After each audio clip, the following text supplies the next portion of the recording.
Covering news where you live. This is 5 News. Well, thank you for joining us for the latest news and weather where you live. I'm Joe Ellison. And I'm Tiffany Lee. It's going to be a cold week across our area, and everyone from state agencies to our neighbors are getting ready for the frigid temperatures. Yeah, also Arkansas Governor Sarah Huckabee Sanders declaring a state of emergency ahead of this week across the entire state. Now, this declaration allows local, state, and federal leaders to move people, machines, and supplies into places where they'll be needed during and after any natural disaster. The governor says this emergency declaration will remain in effect until January 13th. And the LIHEAP winter program is open today across the state just in time for the first big freeze this winter. The program is designed to lower the costly energy burden for low-income households with heating costs. You can go to our website, 5newsonline.com, to get a LIHEAP application. Just search for this story. All right, let's check in with Stephen, who has a look at the temperatures this week. Stephen?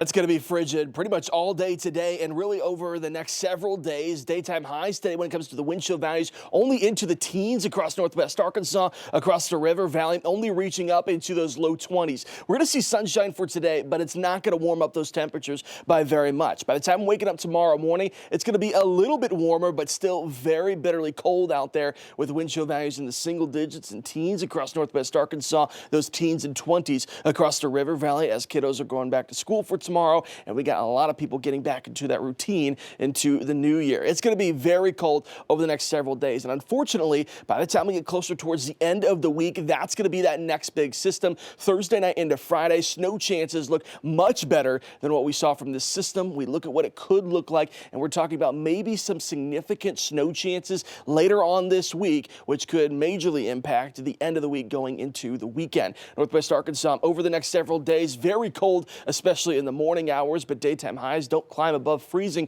until later on this week. Thursday looks like to be the day we hit that freezing point once again. But of course, by the time we get to Thursday evening into all day on Friday, that's when that next big system is going to come along, bringing more of those snow chances. Thanks for that, Stephen. We'll make sure this winter season you're protecting yourself from frostbite. You can do this by wearing warm layers when outdoors. Yeah, at the first sign of frostbite, like painful red skin, make sure to get inside somewhere warm. Seek medical attention if you notice skin that has turned white or grayish, feels firm, waxy, or numb. Now, with the winter weather in full effect, that means warming centers across the area are ready to take in more people than usual. 5 News reporter Parker Abels met with a couple of organizations to see what communities are doing to keep people warm and out of the cold.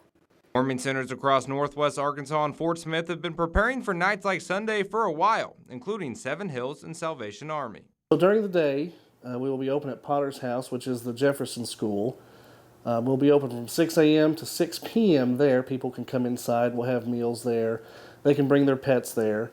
From 6 p.m. to 6 a.m., we will transition people over to Genesis Church, and they will stay there overnight. We open up additional space so that those who are experiencing homelessness in the area, it gives them an extra place to go when the weather gets this bad. Last winter was one of the coldest we've had in years. However, warming centers had a very high success rate, and they hope to do the same again this year.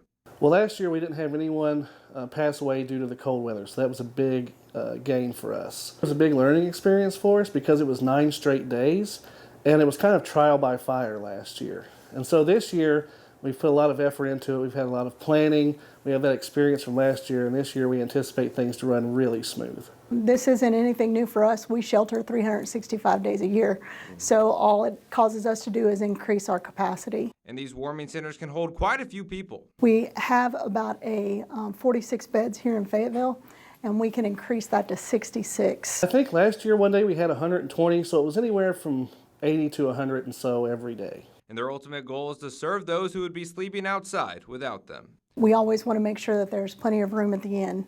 Don't want to turn anyone away as long as we have safe space for them to be. In Fayetteville, covering news where you live, Parker Abels, 5 News.